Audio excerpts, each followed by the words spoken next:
नमस्कार, बहुत स्वागत आप सभी का। जी मध्य प्रदेश छत्तीसगढ़ देख रहे हैं आप और आपके साथ मैं हूं कीर्ति दीक्षित। और महाराष्ट्र बीजेपी कार्यालय में मुख्यमंत्री doctor Mohan Yadav press conference कर रहे हैं। आपको तस्वीर दिखाते हैं। इस बात को कहने में मुझे गुरेज नहीं है, अंग्रेज चले गए लेकिन कांग्रेस छोड़ गए। ये जो इनकी कमियां है, कांग्रेस की दिक्कत ये है कि कांग्रेस केवल आरोप लगाना जानती है और कांग्रेस ने मूलतः जन्म ही कांग्रेस अंग्रेजों के द्वारा जिस कांग्रेस का जन्म हुआ है, इसलिए आज भी वो फूट डालो राज करो की नीति के अंतर्गत ही वो अपनी सारी व्यवस्थाओं का संचालन करते हैं। वो भूल जाते हैं कि सरकार में रहते रहते उनकी सरकार के द्वारा क्या हुआ है, और दुर्भाग्य से जैसे वो वैसे उनके साथ वाले एक ही थैली के चट्टे बट्टे ऐसे कई लोगों को जोड़ करके एक घमंडिया गठबंधन बन करके देश भर में सरकार का सपना देख रहे हैं और बातें भी कैसी ऐसी कर रहे हैं कि उन बातों से लगता है कि ये जरा जनता इनकी बातों को जानती नहीं है क्या।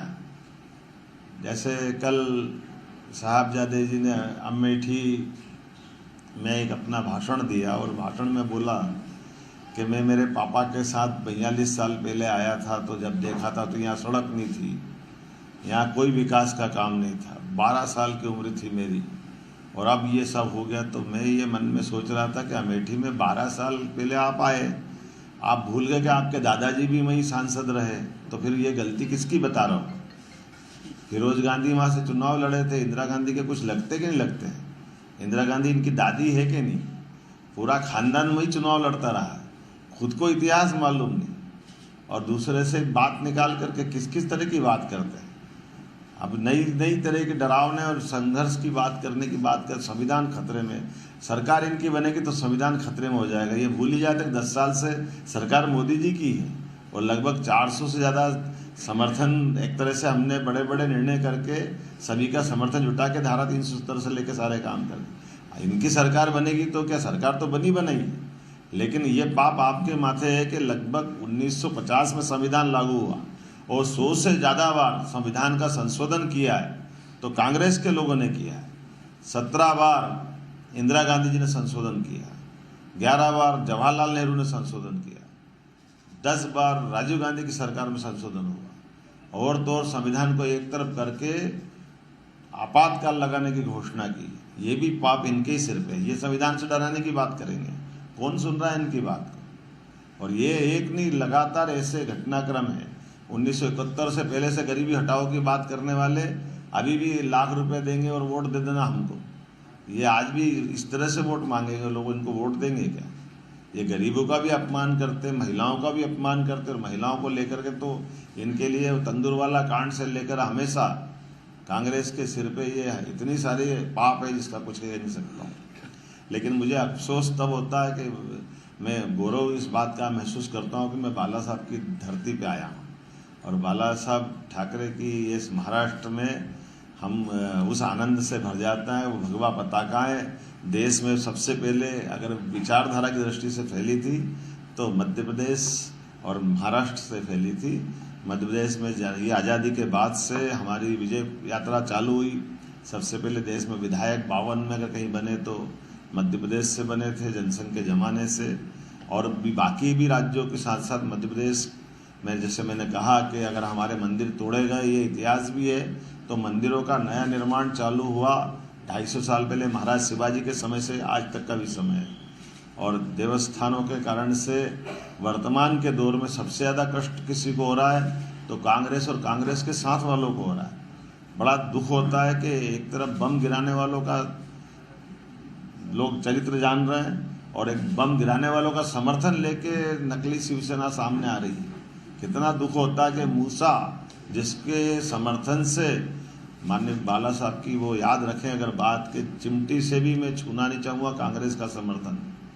तो ये कांग्रेस का समर्थन लेकर के जिस ढंग का वातावरण बना है, मैं आप सब, चूँकि मीडिया बंधु यहाँ मौजूद है, आपके माध्यम से, यद्यपि आखिरी दिन है लेकिन ये मेरे भाव तो पहुँचा ही सकता हूँ। जिस जगह से हम आ रहे हैं वहाँ तो हमारी चारों चरणों की 29वीं लोकसभा के चुनाव हो चुके हैं, और निश्चित रूप से हम कह रहे हैं कि ये जो बात कही जा रही है कि लगातार एक के बाद एक आज़ादी के बाद पहले ऐसे प्रधानमंत्री माननीय मोदी जी है जो गैर कांग्रेसी पूर्ण बहुमत की सरकार के साथ जो 2014 में कह रहे थे कि मैं अपने बलबूते पर इस देश में सरकार पूर्ण बहुमत की बनाऊंगा, तब भी लोगों ने हंसी उड़ाई थी, लेकिन उन्होंने करके दिखाया।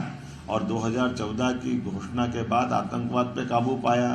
2019 में जो उन्होंने कहा था कि फिर सरकार बनानी है और ये कलंकित धारा 370 से लेकर के देश में सांस्कृतिक अनुष्ठान का पर्व चलना चाहिए।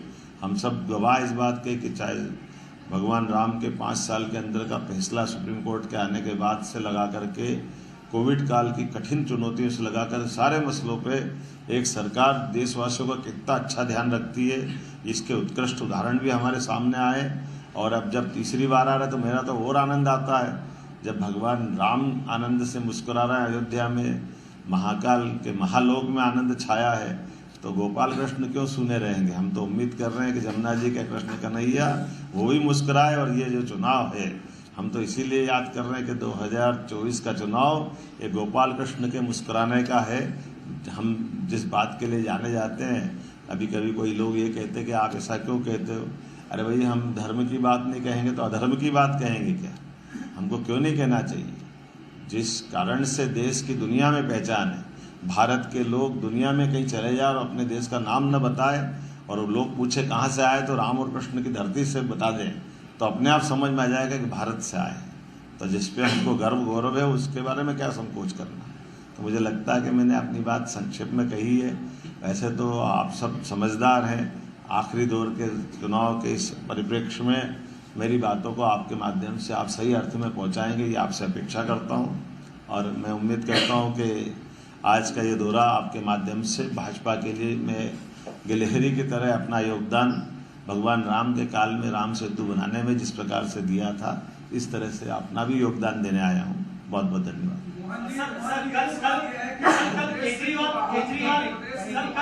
केजरीवाल महाराष्ट्र में थे, मुंबई में थे केजरीवाल, जिस तरह से जेल से बाहर आए हैं वो लगातार ये कह रहे हैं कि जैसे ही एनडीए की सरकार बनती है बन जाएगी